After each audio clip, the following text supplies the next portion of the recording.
ఇప్పుడు కాంగ్రెస్ చల్లబడ్డది. మీరన్నట్టు ఒకవేళ గెలిస్తే 3 ఏళ్ళు ఇంకా మీరు మౌనంగా ఉండే పరిస్థితేనా? నో. నో. నో. ఆ! ఒకవేళ అంటే వాళ్ళు గనక మ్యాండేట్ ఇచ్చినట్టే గదా! 100% అన్న. 100% ఒకవేళ గనక వాళ్ళు గెలిచినా మీరన్నారు గదా! ఆ! అధికార పార్టీకి అన్ని రకాల హంగులుంటాయి. అవును. తర్వాత ఆర్థిక అవకాశాలుంటాయి. స్తోమతుంటాయి, ఆ! అవకాశాలుంటాయి. ఆ! 3 ఏళ్ళు చేసేది ఉంటది.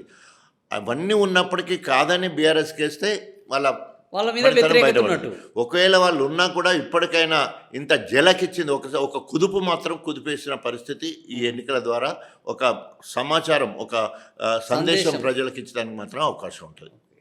ఇప్పుడు మీరు ఒక మాట అన్నారు. మాకు ప్రతిపక్షం ముళ్ళుగర్ర చేతికిచ్చారు. సో, మేము ఆ పని చేస్తున్నాం. కానీ ప్రతిపక్షానికి ప్రజలు మీకు బ్రహ్మాండమైన ముళ్ళుగర్ర ఇస్తే, మీ దగ్గర ఉన్న 10 మంది పోయి వాళ్ళ శిబిరంలో చేరారు. మీ మీద నమ్మకం లేక మేము వాళ్ళ శిబిరంలోకి పోతున్నాం. మీ దగ్గర ఉన్న ఎమ్మెల్యే కడియం శ్రీహరి కూడా అక్కడ చేరి, ఈ ప్రభుత్వము కేసీఆర్ వల్ల ఈ రాష్ట్రము సర్వనాశనం అయింది. అందుకని నా పార్టీలోకి పోతున్నానని చెప్పారు. సో, అప్పుడు మీ ప్రతిపక్షము మీ ముళ్ళుగర్ర దెబ్బతిన్నట్టే కదా!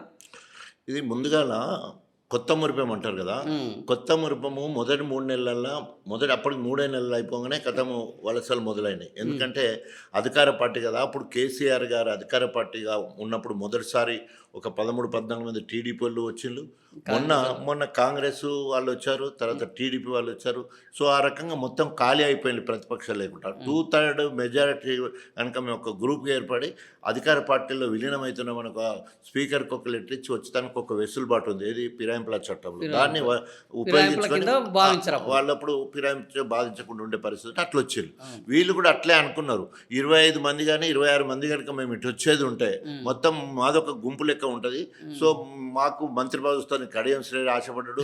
ఇంకోరు మళ్ళా ఆశపడ్డారు. మంత్రి పదవి కోసం. పోయిండ్రు. హ్మ్. పోయే వరకు సో, మేము అదే చట్టాన్ని వాడుకొని ఇమ్మీడియేట్‌గా మేము కోర్టుకు పోయినాం. హ్మ్. సో, పార్టీ ఫిరాయించిండ్లు. వీళ్ళు మా పార్టీ నుండి గెలిచారు. ఇయాల పార్టీ సభ్యత్వానికి రాజీనామా చేయకుండా, ఎమ్మెల్యే పదవికి రాజీనామా చేయకుండా కాంగ్రెస్ పార్టీలోకి పోయిండ్లు.